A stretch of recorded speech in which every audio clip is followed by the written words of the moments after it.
Hello and welcome or welcome back. This video will focus on chapters 11 to 15 from the book For the Life of Laetitia by Merle Hodge. We will look at the characters, setting, themes, devices, quotes, and a summary of each chapter. Starting with chapter 11.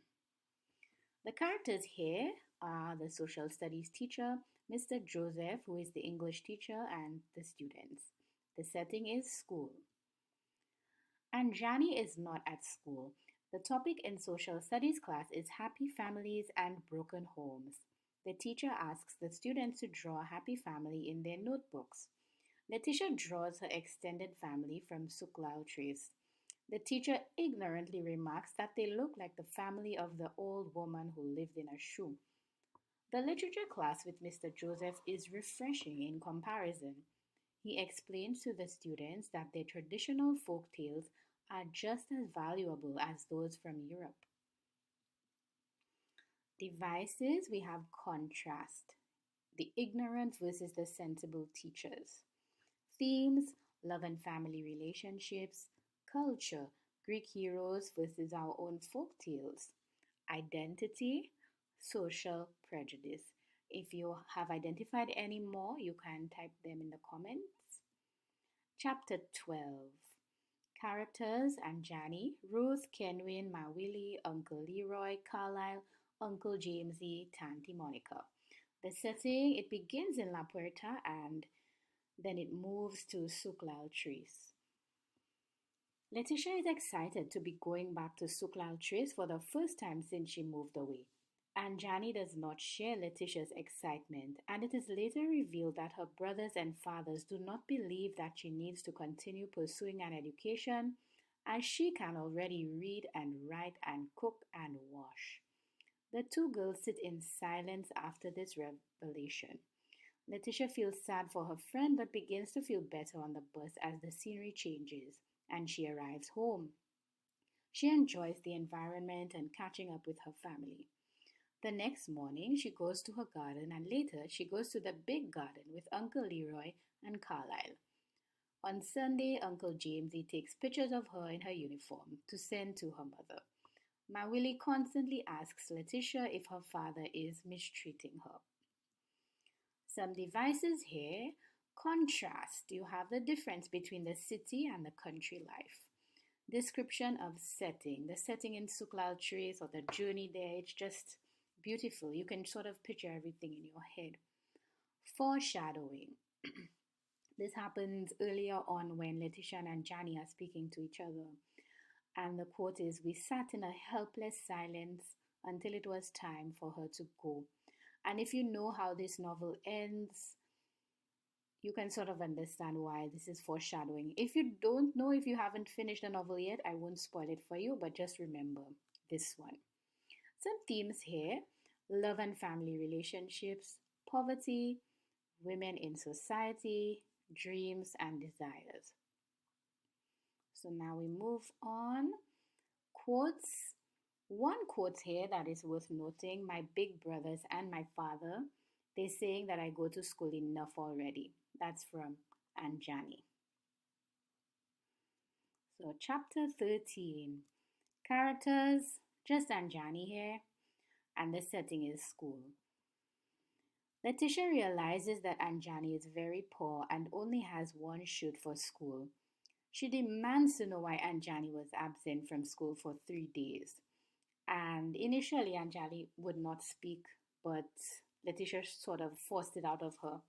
And she reveals how difficult it has been to get money to come to school.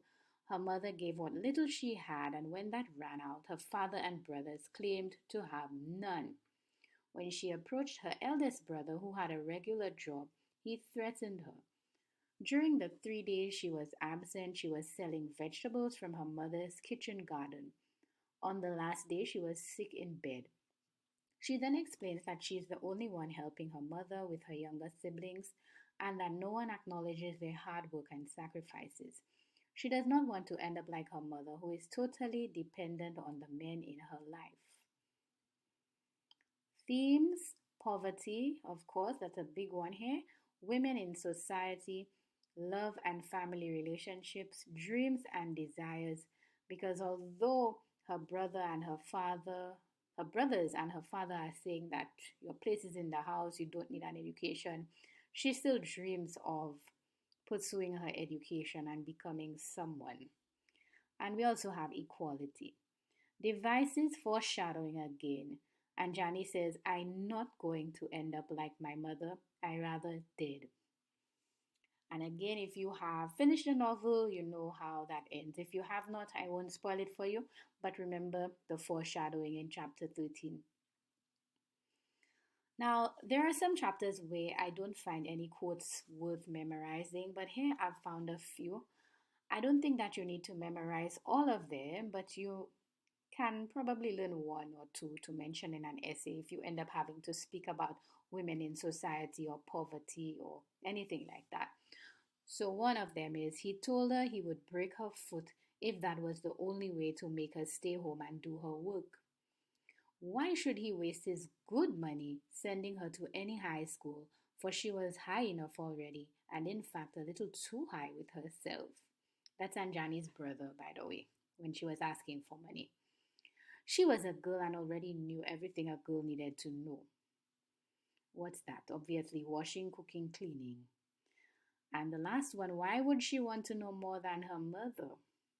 And again, we know that Anjani's mother does not have an education, and it's why she's sort of stuck. She cannot leave the family, although the father, the brothers, they are just treating her like a servant, like a slave, but she can't just leave because she has no way to gain any kind of income for herself. She depends on the men.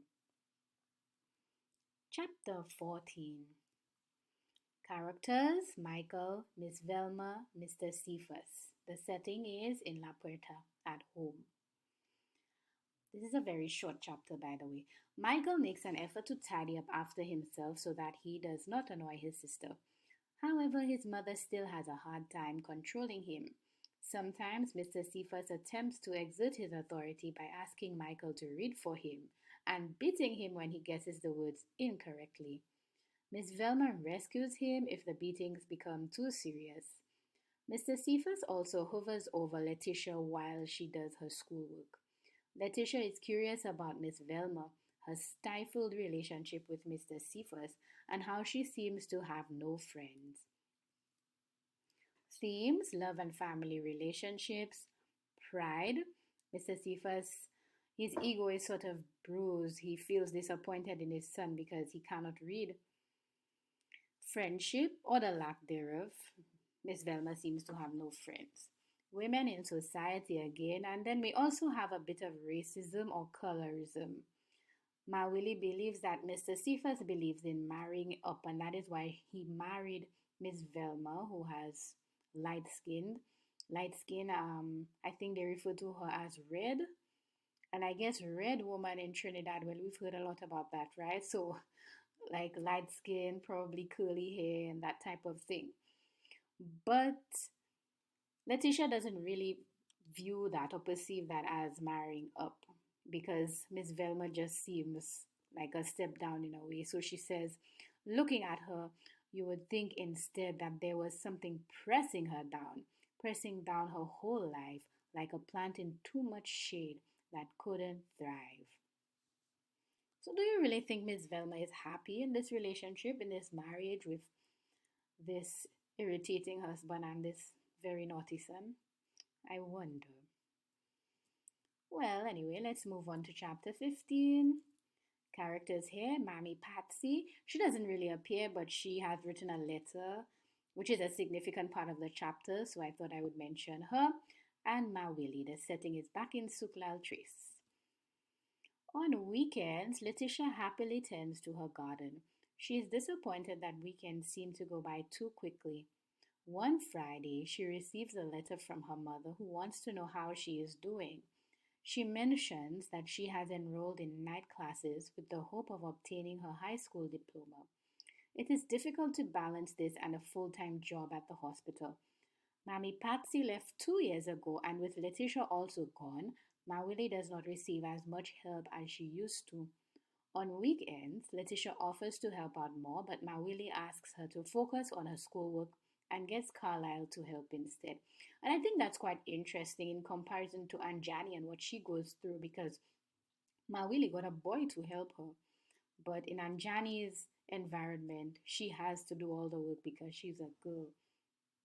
So at least Letitia is spared of this.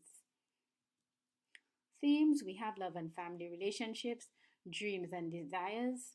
Letitia's mother dreams of obtaining her high school diploma and just making a better life for herself and her children in general. And Letitia again, because the only reason she has to move between these two homes is because she also has a dream of pursuing higher education. So here is some bonus content if you made it so far. So in chapter 15, we have a very lovely description of sugar cakes. Now I am from St. Lucia and I had no idea what a sugar cake was, so I had to look it up. And I found out that it is a very special Trinidadian dessert.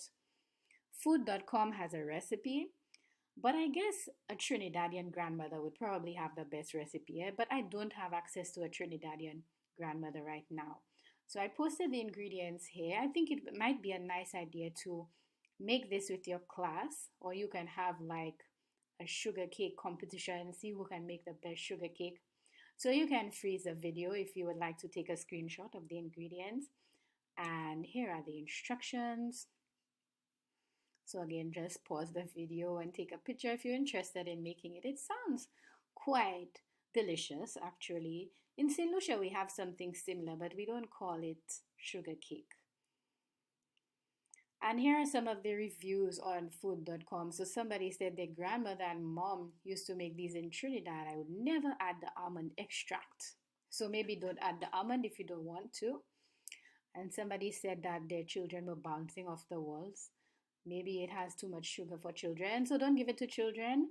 And probably maybe don't eat it before your afternoon classes because you will drive your teachers crazy. You'll need to lay off the sugar before after lunch. Okay. And then somebody says, terrible.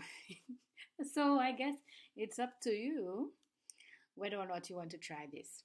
Anyway, if you have any questions or comments, not about the sugar cakes because I have not tried them, but about the content of For the Life of Laetitia, chapters 11 to 15, feel free to post them below. And I will see you next time. Goodbye.